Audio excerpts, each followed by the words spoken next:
But we start tonight with the problem of soccer violence, a problem which looks set to wreck this country's most popular spectator sport unless a solution is found very soon. These days, weekend violence on the terraces is no longer headline news. It's become a familiar scene, just another Saturday.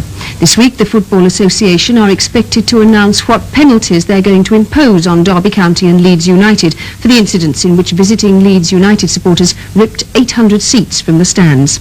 This week also, the FA are due to rule on an almost identical incident at Derby 7 days later, this time involving Chelsea fans. Well, this weekend, Chelsea played Derby again, this time at Chelsea's ground. There were fears of yet more violence. A nationwide team with reporter Tony Wilkinson were at the Derby and Chelsea grounds as they prepared for just another Saturday. Red hair, there's someone down on the north entrance, north aisle. 4 or 5 in, they can be taken out from that location. Deal. I'll give directions. Saturday afternoon at Chelsea Football Ground in London. This policeman is keeping an eye on some of the most notorious football fans in the country, the Chelsea boys, the terrors of Stamford Bridge. Today, because they're at home, they look comparatively harmless. It's when they travel to away games that violence follows in their wake. Only 10 days ago, these were the same Chelsea fans in action. The place, the baseball ground at Derby. The Chelsea boys ripped 400 seats from the stands, hurling them towards the pitch. 6 people were taken to hospital, 25 fans were arrested.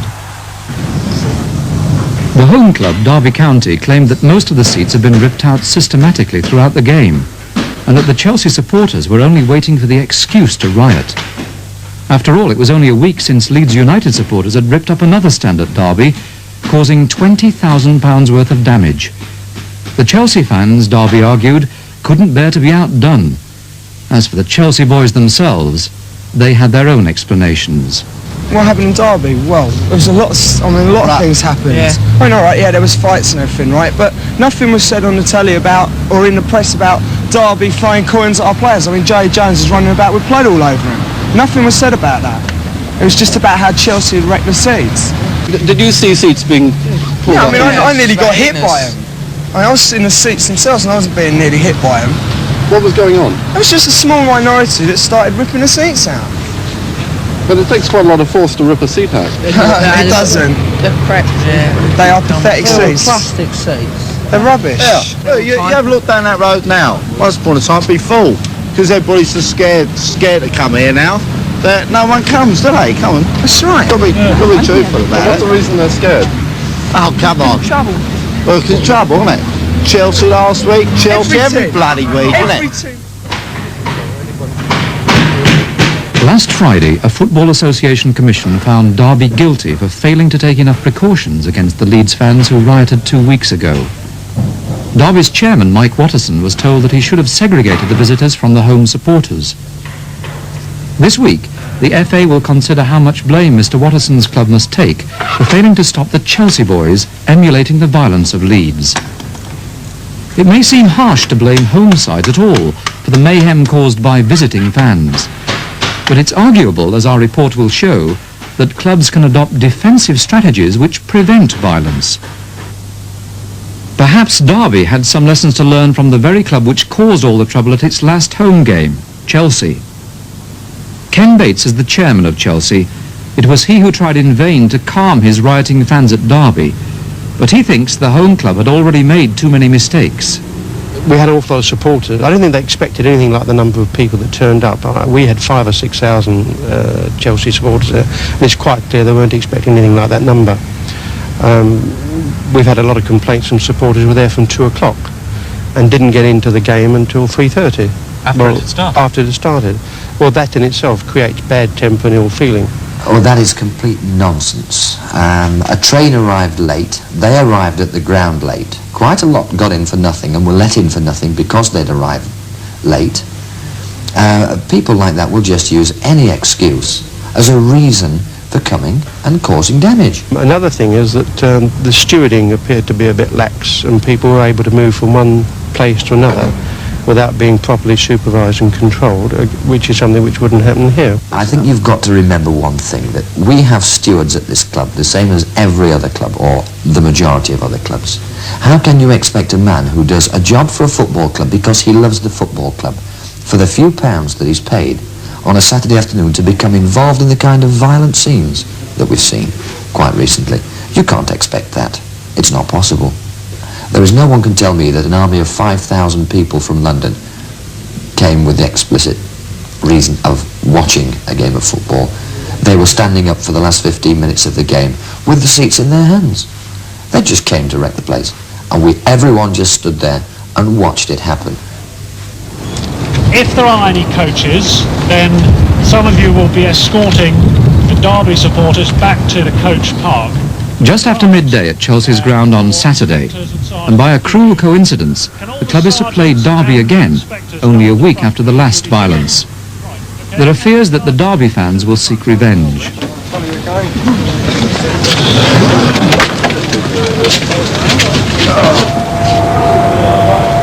On Derby Station, only a handful of soccer fans board the train to London, and many of those support other sides. The Derby chairman asked his fans not to travel to Chelsea. In fact, he'd welcome a ban on away support altogether. These two Derby supporters don't agree. What do you think about the idea of banning fans from going to away matches altogether? I don't know, it would certainly stop the troubles, but it would reduce my sort of football time watching Derby to about 50%, so I wouldn't agree with it. I think it's being a bit daft really, because there's going to people go anyway. I mean, the real loyal supporters go everywhere, home, away, no matter where it is, they'll still go. But the hooligans might not go. The hooligans probably stay at home, because the coaches stopped. Were you at the Chelsea game, the last one? Yeah. How far do you think Derby County was to blame for the trouble like that? They weren't at all. It was just the Chelsea fans. I mean, they started throwing seats onto their own supporters. There was no Derby fans there at all. Just a few Chelsea fans up in the Leeds stand, but I don't think there's any trouble there. I mean, do you think the Chelsea fans are a sort of different breed from the Derby fans? Yeah, I think they're animals. Most of them. I mean, they don't come for the game at all. It's just to get fights afterwards. Back at Chelsea, the club is testing its latest anti-hooligan device, video cameras linked to a recorder, a system which costs £25,000. Well, we have two cameras, one of which is mounted over in the shed and one which is on the west stand. Those two cameras between them can monitor every part of the ground. They have a zoom lens, and they're strong enough to pick out the pimples on somebody's nose on the other side of the ground. But that's not going to stop trouble if it starts, is it? It isn't going to stop trouble, but it enables you to record the trouble so you can go for the offenders, whereas at the moment it's very difficult to pick out offenders in a crowd. 2:30 and the Chelsea fans arrive at the ground. For the police, it's a tense time. Their job is to identify visiting supporters and shepherd them into a separate terrace at the north end of the ground. Well, I think successful policing of any football match is based on segregation. And if you can keep rival supporters apart before, during and after a match, you will not usually have any trouble. And that's the whole premise on which a police operation to a match like this is based. Next season, Chelsea plans to go even further by segregating fans into 7 separate areas. One for pensioners, another for young children, another for season ticket holders and so on. But always trying to keep the troublemakers as far apart as possible. When the match starts, only 50 Derby supporters can be seen on the North Terrace. They have plenty to cheer about. Their side won 3-1, the team's first away win this season. But the club chairman would rather they hadn't come. He'd like every game to be played before an audience of home supporters only. What I would personally like to do next year to overcome it is to have a complete identity card system that allows your own fans only into a game. I know fans in Derby would love. But that again presents its own problems. Because if you are a police force and you are suddenly presented with 500 people who come up to the ground and say, we are from wherever, the team that you're playing, and we are going to go into your ground, or we're going to do damage, what do the police do? So it's where is the situation? Your idea, isn't it? I'm not saying it's impractical. It all depends on whether we want to let mob rule run this country. The Chelsea approach is not to exclude fans, but to control them. Already, the video system has helped identify 6 troublemakers, and the police have ejected them. But in future, the video cameras could be used in a more radical way. What's revolutionary about this new technology isn't the video itself, because that's been around for a long time, but the use that Chelsea are going to make of it. Because what they plan is civil as well as criminal proceedings against soccer thugs. That would involve court injunctions against thugs to stop them coming into the ground. Now, if they were seen on the video the following week, that would mean they'd be in breach of that injunction, and they could be fined or even imprisoned. 20-5. The game is over, and the disappointed Chelsea fans leave for home. The Derby supporters are kept back by the police for 15 minutes in the hope that the streets will have cleared to allow them safe passage. But half an hour after the game has ended, out of sight of our cameras, 20 Chelsea supporters are waiting in ambush. As I made my way home, I found myself in the centre of a bottle-throwing fight between rival fans. The club had done its best to keep them apart, but as usual, the hooligans had the last word. Chelsea's chairman knows he can only do so much. And I think this is an evil that we've got to fight. We've got to fight it in the schools, in the home, where a lot of the trouble comes from, on the streets, in the football grounds, and in the magistrates' court. I turn to a man who took charge of a professional soccer club 3 months ago and today has good reason to be having second thoughts. His name is Mike Watterson, and since he became chairman of Derby County, the club has rarely been out of the headlines. They've just been fined £10,000 for poaching Bradford City's manager. Now Bradford are claiming £200,000 compensation, and if they win their claim, Derby will be bankrupt. But the problems didn't start there. A few days before, Chelsea supporters did £10,000 worth of damage to Derby's ground after losing in the FA Cup. All this comes just a fortnight after £20,000 worth of damage was done by supporters of Leeds United. They ripped up seats and threw them onto the pitch. Today the Football Association spent the day at Derby investigating the disturbance. The FA say they want to stamp out this new spate of football violence as soon as possible. But while Derby clear up their ground, their new chairman says as soon as possible may not be soon enough for him. His team play at Chelsea tomorrow, and he's worried that Derby fans will cause trouble there in retaliation for last week. If they do, he says he'll resign. If there is any trouble with Derby fans, that would be the last straw for me, because how can I turn around and say Chelsea fans are hooligans, Leeds fans are hooligans, or whatever, or their hooligan element, when we ourselves have a lot of mess to clear up? If we go down there and prove that we are just as bad as the people who did all the damage to our ground, then we're no better than they are, and I want no part of it.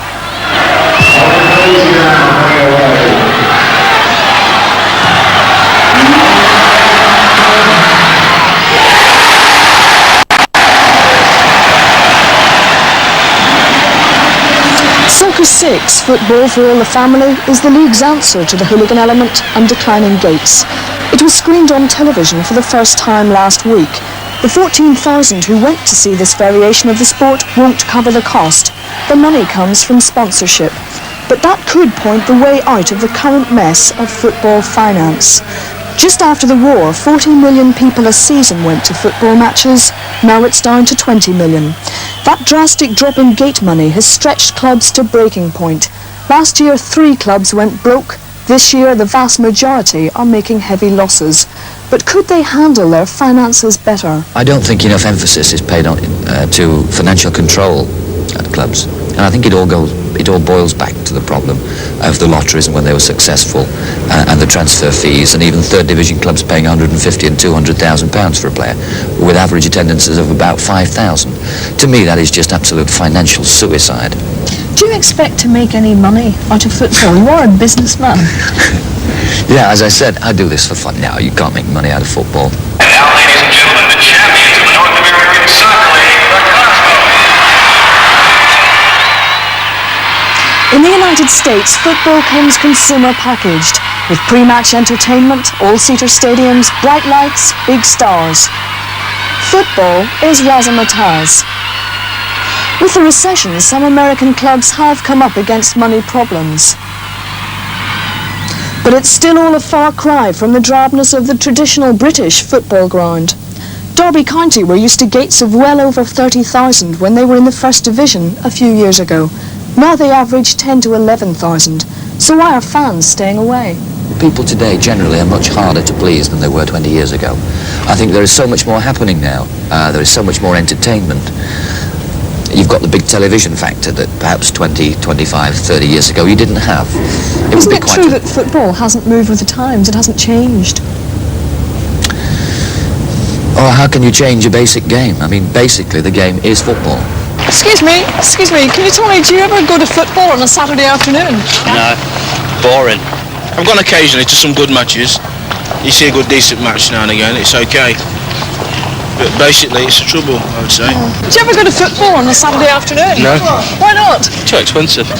If you go back years ago, say about 10 years ago, it was all sort of men in cloth caps and what have you trudging down to the match, and and it was a decent match. There was no trouble, no police needed then. So what would you do on a Saturday afternoon? Up about 1 o'clock and go up chat and walk around, that's about it. There's nothing that would attract me to go to a football match, I just don't like football. Do you go to football on a Saturday afternoon? Yes. Are you a regular supporter? No, I'm a police officer. Well, here's hoping he's not kept too busy tomorrow. The FA Commission have just finished their deliberations at Derby, just over an hour ago. They said both clubs were guilty to some degree, but they delayed imposing any punishment. That, apparently, will come next week. But is hooliganism the only reason for the decline of football? Or does the business side have to take a share of the blame? Is it too expensive in these hard times? Or perhaps has it just become too boring? Let us